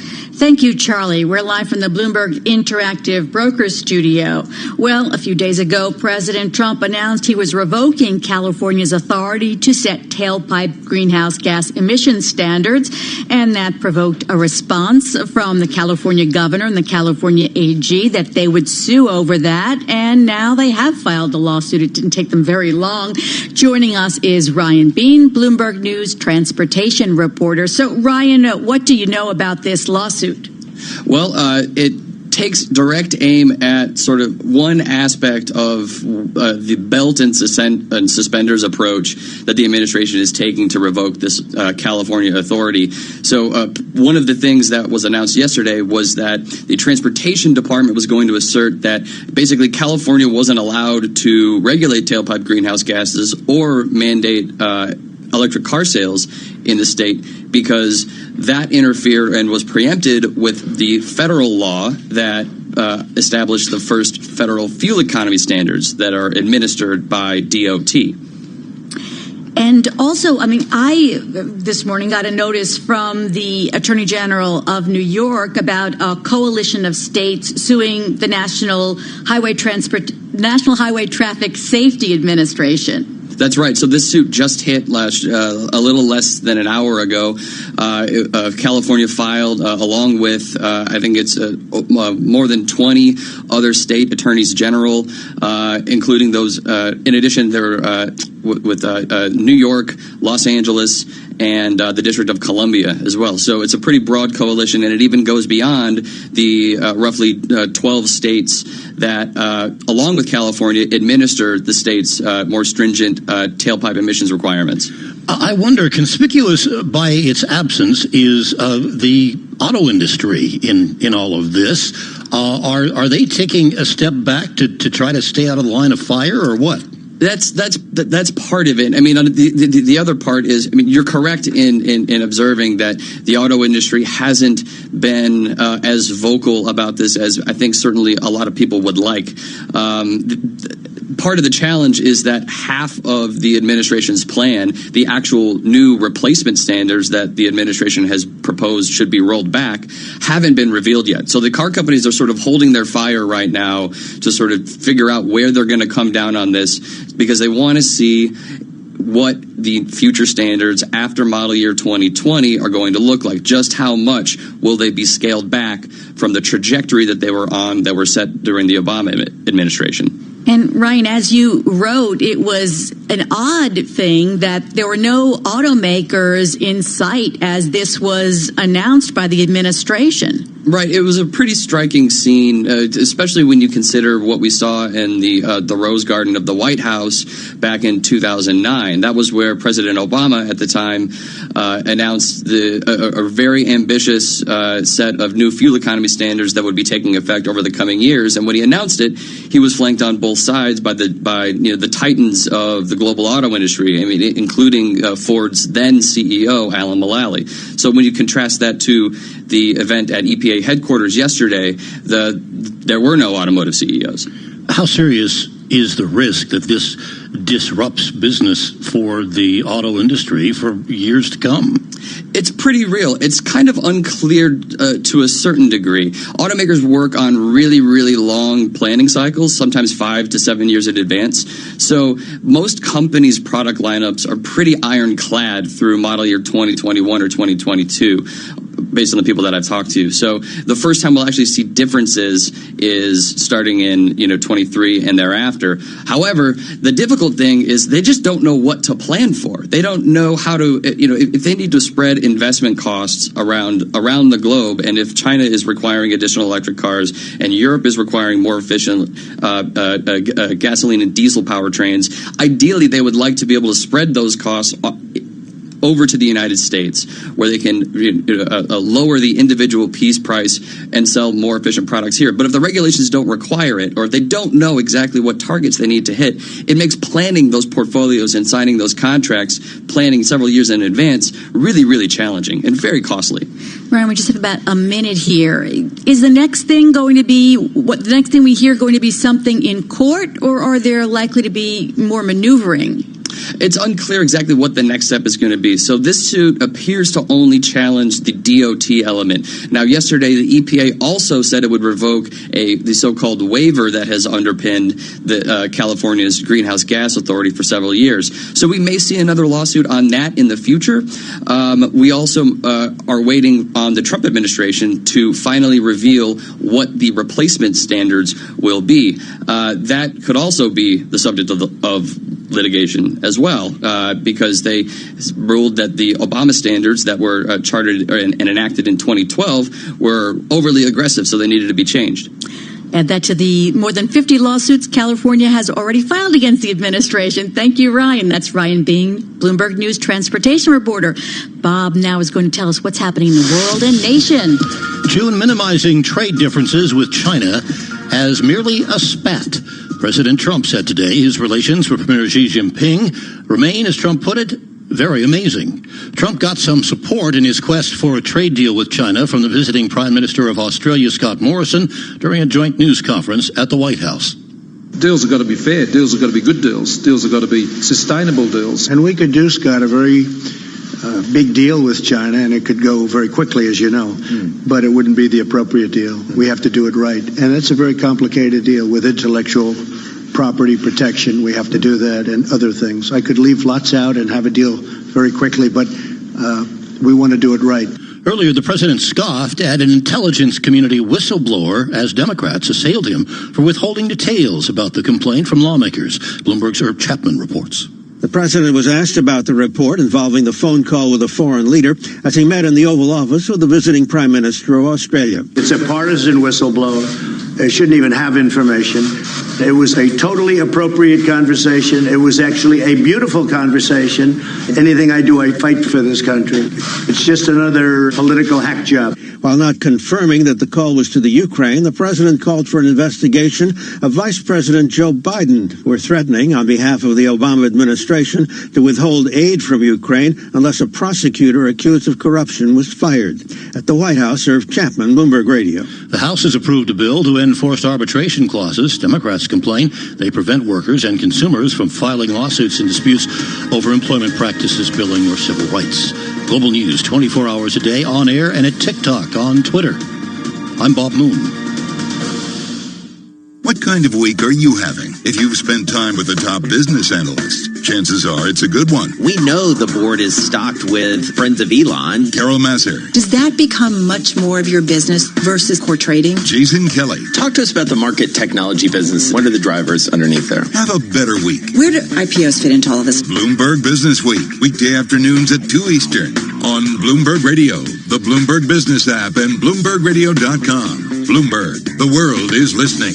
Hi, we're the Goo Goo Dolls. We're fortunate that our daughters have what they need to grow and learn. But that isn't the case for nearly 13 million kids in the U.S. that struggle with hunger. Childhood hunger is a heartbreaking reality that Feeding America is working to change. Each year, the Feeding America network of food banks rescues billions of pounds of good food that would have gone to waste and provides it to families and children in need. You can help kids in need in your community by visiting feedingamerica.org. Brought to you by Feeding America and the Ad Council. The market's in focus every business day. The P&L Podcast with Paul Sweeney and Lisa Abramowitz. Are there some sectors that you want to have more or less exposure to? What's behind this engine of gains? Analysis of the day's Wall Street action. The U.S. market looks relatively safe. From Bloomberg Intelligence, Bloomberg Opinion, and influential newsmakers. Ward McCarthy joins us right now. P&L with Paul Sweeney and Lisa Abramowitz. Listen today on Bloomberg.com, the Bloomberg Business app, or subscribe on Apple Podcasts. Hope you enjoyed your meal. And I just want to say, he's lucky to have a brother like you. Lucky? Caring for my brother is far from easy. But he's a part of me, like my arms and legs, so I'll be his. No time for tired. Nothing can disable this love. He needs me, but I'm the lucky one, even though I need help now and then. If you're caring for a loved one, visit aarp.org/caregiving for care guides and community support for your strength. Brought to you by AARP and the Ad Council. 1 in 4 children believe potatoes grow on trees. 1 in 5 children believe fish fingers are made from chicken. And 1 in 8 adults believe the moon landings didn't happen. People believe all sorts of strange things. Some people believe that insurance companies try to avoid paying claims. But last year, Zurich paid 99% of insurance claims made by their UK customers. Zurich, an insurance company you can believe in. To find out more, visit zurich.co.uk/99. No. No. No. What are you doing? I don't like any of our preset radio stations. We need a new car. With the Jaguar E-Pace at $299 a month on personal contract hire, you'll find a reason. That's better.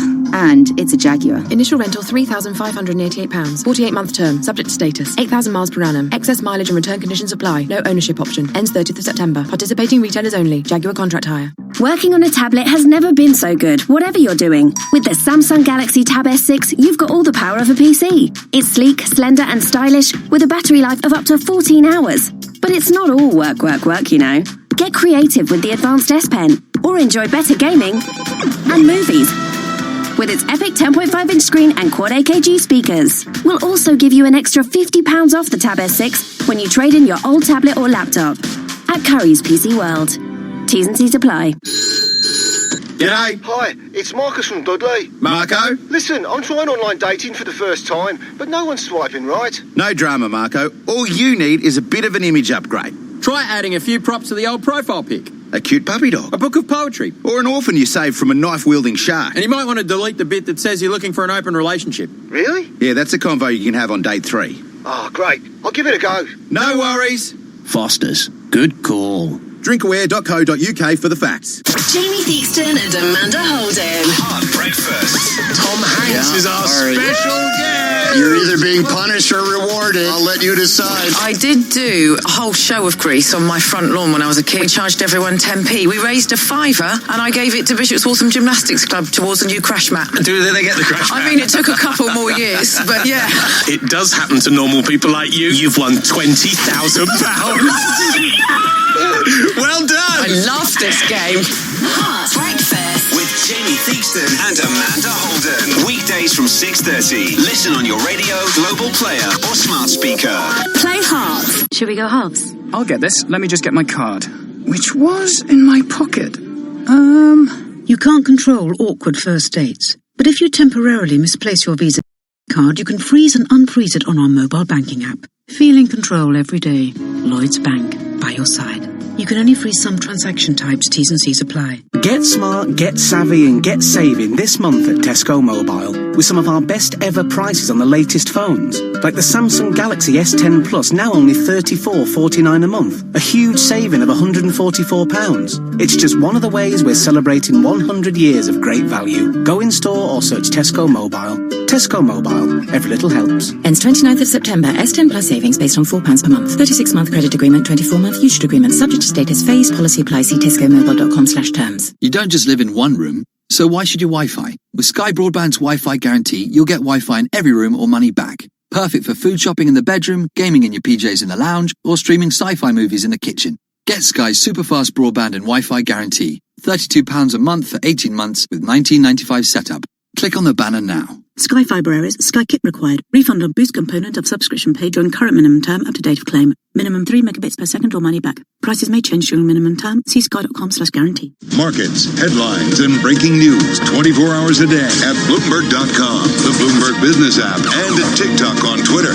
This is a Bloomberg Business Flash. From Bloomberg World Headquarters, I'm Charlie Pellet. A move lower for U.S. stocks. The Dow, the S&P, and NASDAQ now solidly in the red, with the S&P down 17, back below 3,000 this Friday. 29.88 on the S&P, down 0.6%. The Dow is down 133 points, down 0.5%. NASDAQ lower by 87, a drop there of 1.1%. Slumping technology stocks dragging on indexes as traders move on from a busy week for central bank meetings to focus back on the trade war and geopolitical tensions. The 10-year up 10/30 seconds, the yield 1.75%. Gold up 0.7%, 15.08 the ounce, and West Texas Intermediate crude oil is up 0.7%, 58.50 a barrel. Brent 64.72, up 0.5%. Again, the 10-year up 9/30 seconds, the yield 1.75%. I'm Charlie Pellet, and that's a Bloomberg Business Flash. Charlie, thank you very much. We are live from the Bloomberg Interactive Brokers studio, and America's great climate exodus is starting in the Florida Keys. Mass migration beginning as coastal homes are bulldozed in the state, facing the biggest threat from climate-driven inundation. And this story is part of Covering Climate Now, a global collaboration of more than 220 news outlets to highlight the climate change story. We are joined now by Prashant Gopal, Bloomberg News real estate reporter, and thank you for being with us. Tell us a little bit about the early impacts of climate change on the Florida Keys. Well, I think Irma was devastating, right, to the Keys. This was 2 years ago. 2 years ago, right? Almost exactly 2 years ago. And so I spoke with a woman who's basically been living in wreckage since then with no way out. She has a mortgage, and she can't rebuild because, new requirements, or she can't even fix her house because the money she got from her insurance would pay for repairs, but the county won't allow her to make repairs. The house has to be completely rebuilt to modern storm resiliency codes and be put on stilts, which would cost her a couple $100,000 that she doesn't have. So she's just living there, sleeping in her living room, waiting for a buyout program from the government to knock it down and get her out. What is the federal government doing, and what are the states doing?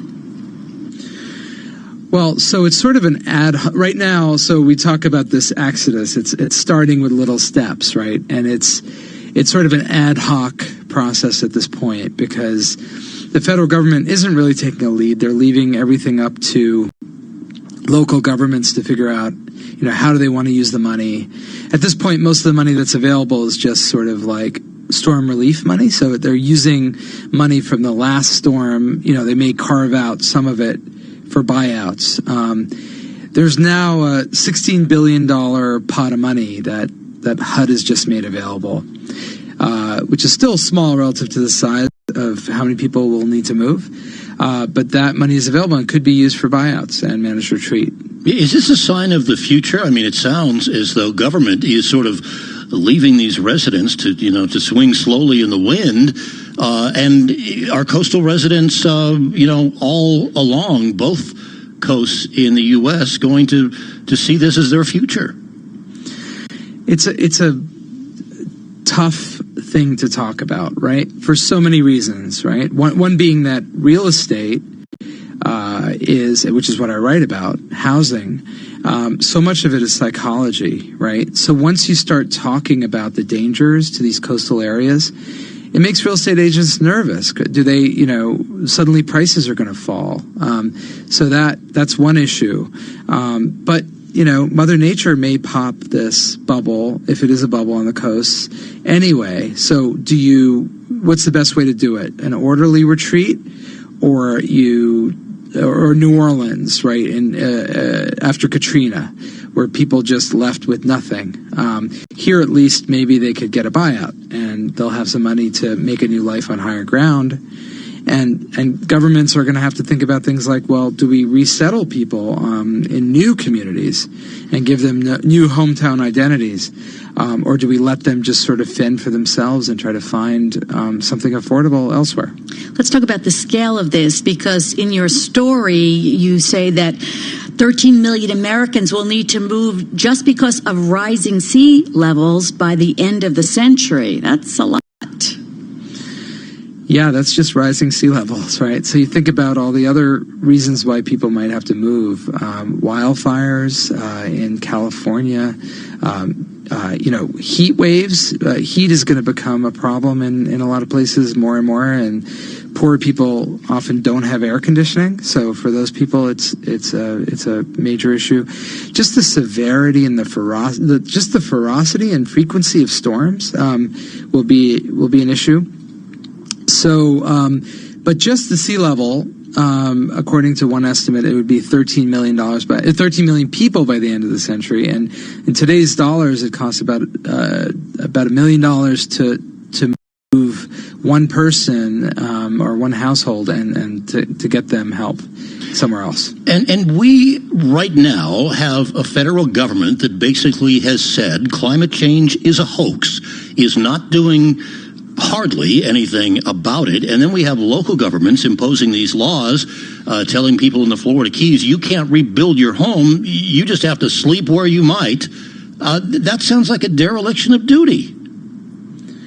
Yeah, if you think of the government, which is, I think, in a way, the way to look at it, the government people you could separate the federal government and the local government and the state government, but ultimately it's the government that can help here.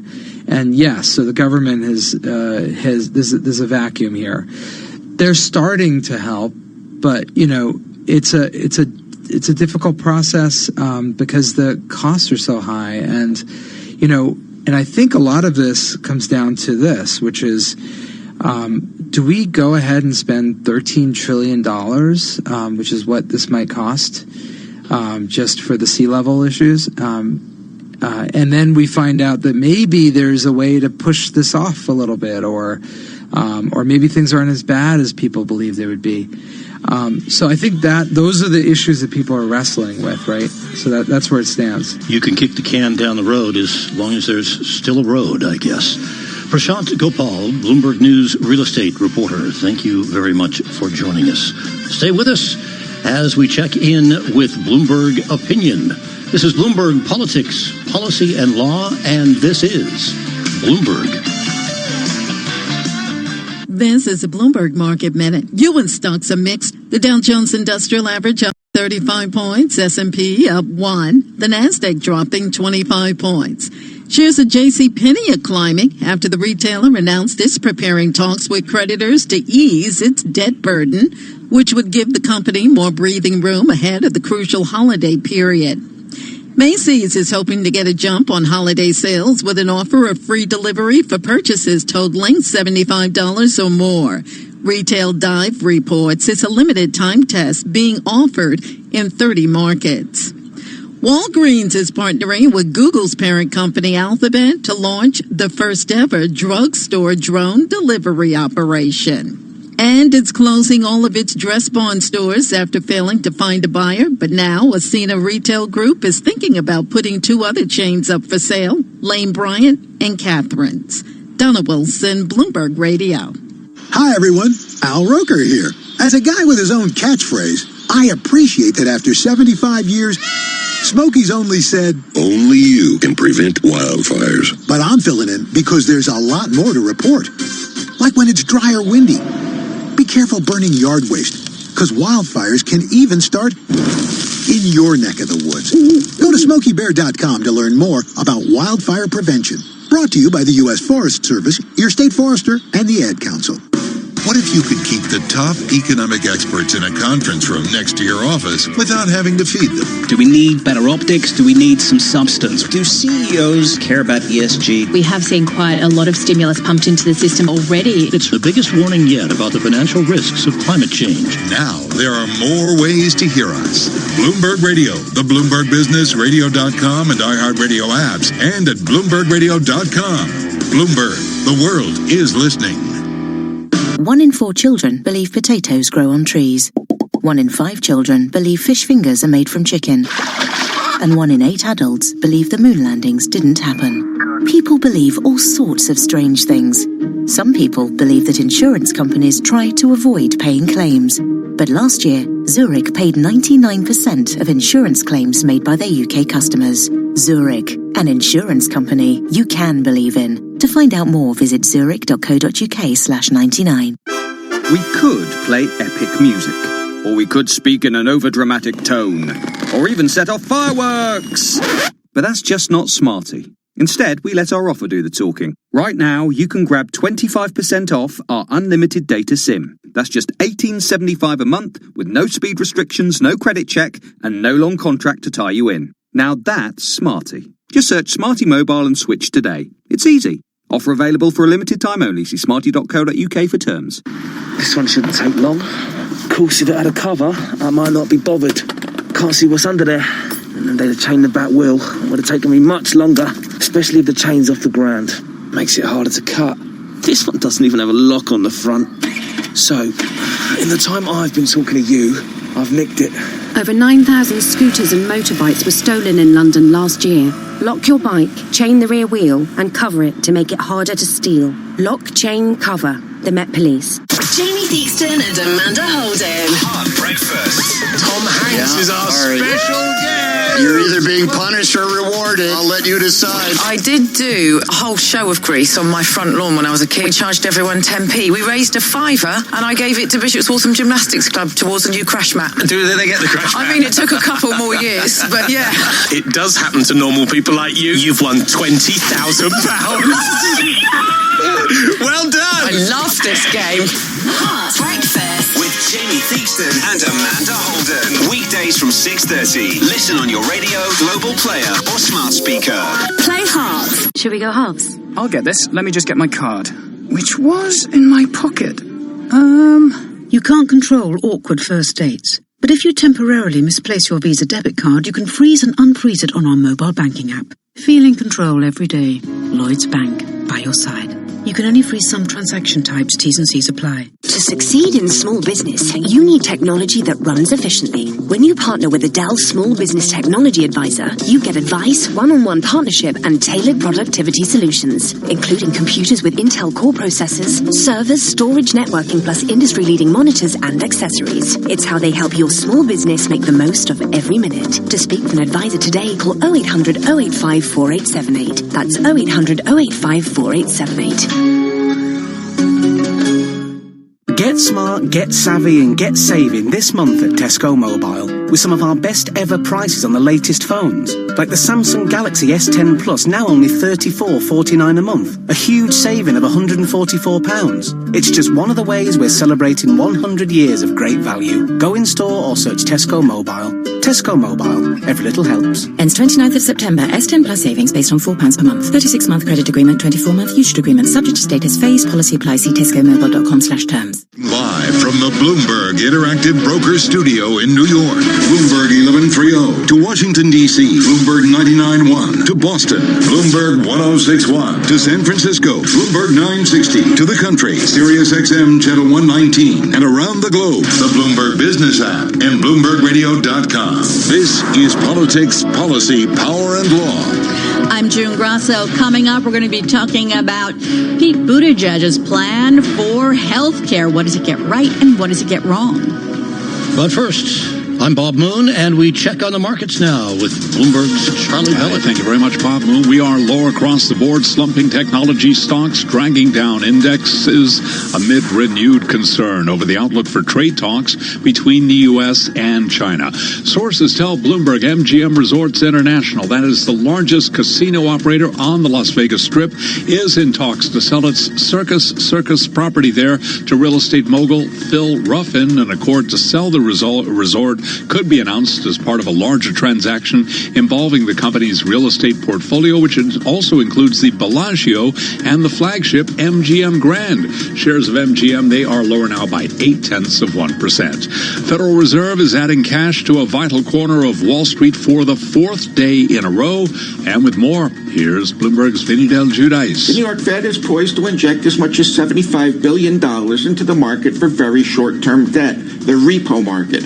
Prior actions have helped calm traders after repo rates soared to 10% on Tuesday. The turmoil was triggered by the issuance of record amounts of U.S. Treasury securities aimed at covering the $1 trillion federal budget gap. Wall Street firms simply hadn't set aside enough cash to absorb the securities. Vinny Del Giudice, Bloomberg Daybreak. American oil explorers slash drilling to a 28-month low as they shift attention to fracking thousands of unfinished wells. According to the latest weekly rig count numbers out of Baker Hughes, working oil rigs declined by 14 this week to 719. It is the fifth straight weekly drop. West Texas Intermediate crude is advancing today by 0.9%, 58.63 a barrel. Brent up 0.5, 64.71. Gold up 0.6%, 15.07 the ounce. The 10-year up 6.30, yield 1.76%. Equities lower across the board. S&P down 13, down 0.4. The Dow down 106, down 0.4%. Nasdaq down 71, a drop there of 0.9%. I'm Charlie Pellet. That's a Bloomberg Business Flash. Bloomberg Opinion, informed perspectives, and expert data-driven commentary on breaking news. It's time to check in with Bloomberg Opinion, and we're joined by opinion columnist Max Nissen, who's writing about Pete Buttigieg's health care plan. You're diving in. I admire your tenacity on the health care plans. Tell us about Mayor Pete Buttigieg's plan.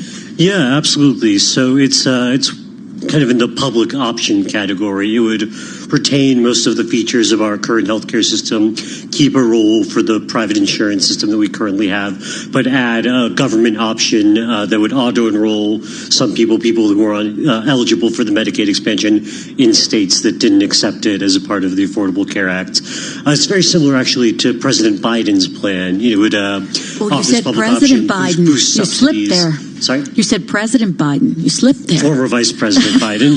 Getting a little ahead of ourselves. Yeah. Maybe. But the big distinction from Biden's plan is that other thing that I found most interesting was that Buttigieg's plan would cap what providers can charge for out-of-network care at 200% of what Medicare currently pays. And that's a big deal, not just because it would rein in some sort of outlier pricing. It would also make it so not just the public option, but every insurance plan in the country has a much easier time of negotiating prices. And that's one of the things that really drives American healthcare costs so high. So what sets this plan apart from the other Democratic plans then? I think it's mostly dealing with this issue of provider prices. Hospital and physician care, along with a couple other categories, is more than half of our healthcare expenditure. And we pay dramatically more than other countries, and we pay dramatically different things, different rates in different parts of the country with no real tie, for the most part, to quality. So if you're going to get healthcare costs under control in any meaningful way, you have to deal with that. And you can't really do it without something as aggressive as this price cap, because the kind of central feature of our system is that negotiating power is fragmented among different employers, different insurance plans. So kind of taking this blanket approach would go a long way towards not just making that public option more affordable and appealing, but improving affordability in the employer system as well. Now, whenever you hear the phrase price cap, businesses are not usually happy about that. Yeah, so I guess if you're going to point to a potential pitfall, this would be something that providers would fight against tooth and nail. I think you see it right now. There's a pushback against a price cap just for kind of what's called surprise billing. So these sort of really exorbitant bills you get from certain specialties where people don't really choose. You don't choose your anesthesiologist. You don't choose your emergency physician. And because of that particular feature, they basically refuse to join insurer networks, and they use that to demand really high prices. We can't even pass a bill to deal with that, which is kind of this clear market failure and abuse. So obviously you might imagine that a blanket 200% of Medicare price cap would be even a bigger political lift, even though this is, on the spectrum of Democratic health plans, comparatively moderate, since it doesn't, it's not Medicare for all, if that's the other poll. That was my question. You're one of the few people I know who actually knows all the health plans that have been proposed. Which one has the most likelihood of getting passed if the Democrats not only retain the House, but gain in the Senate? Of the ones that have actually been proposed by candidates, if you're just going to make the assumption that the more moderate the bill, the more likely it is to pass, and then the less expensive the bill, the more likely to pass. Even Buttigieg's plan would, he estimates, cost $1.5 trillion over a decade.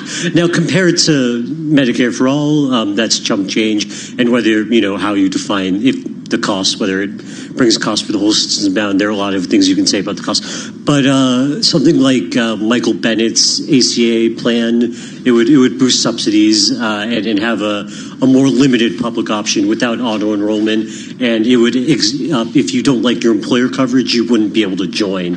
Under Buttigieg and Biden's plans, you would be able to leave employer coverage. And so that would make their plans more expensive. So Bennett's, of the public options actually being proposed by candidates, is probably the most likely to be passable in a divided Congress, or in one where Democrats don't have a huge majority. Before we let you go, Max, is there anyone left who has not submitted a health care plan?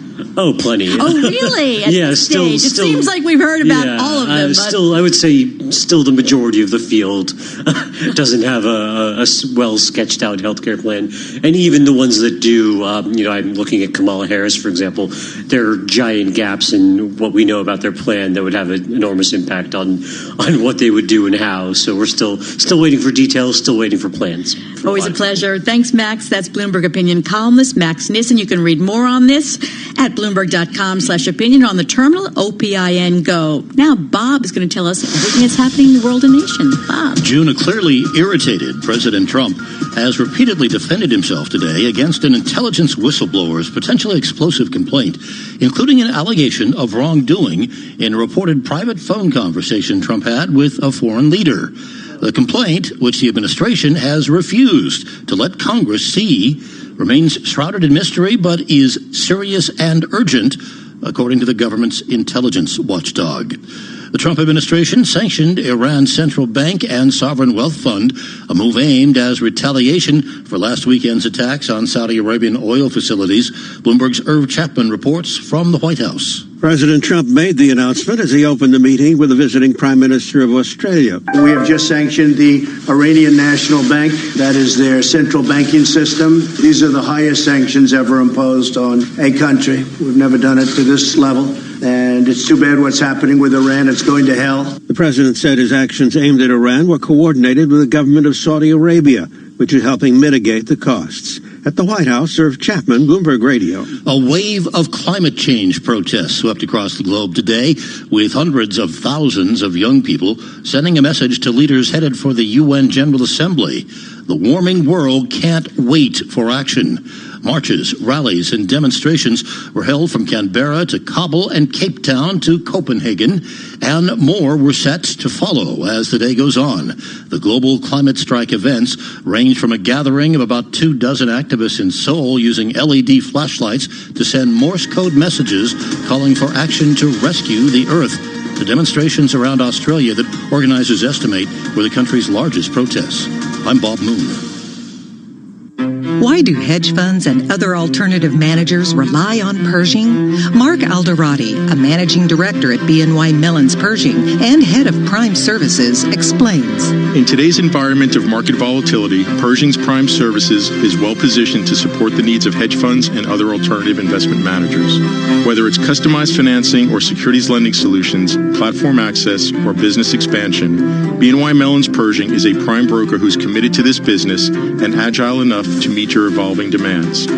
Pershing helps to solve the needs of clients by advocating for them, providing unwavering strength, deep supply, and award-winning service that is at the core of everything we do. Find out what sets Pershing's prime brokerage team apart. Learn more about the unique and industry-leading solutions for hedge funds and other alternative managers offered by BNY Mellon's Pershing. Visit our website at Pershing.com. Pershing LLC, member FINRA, NYSE, SIPC.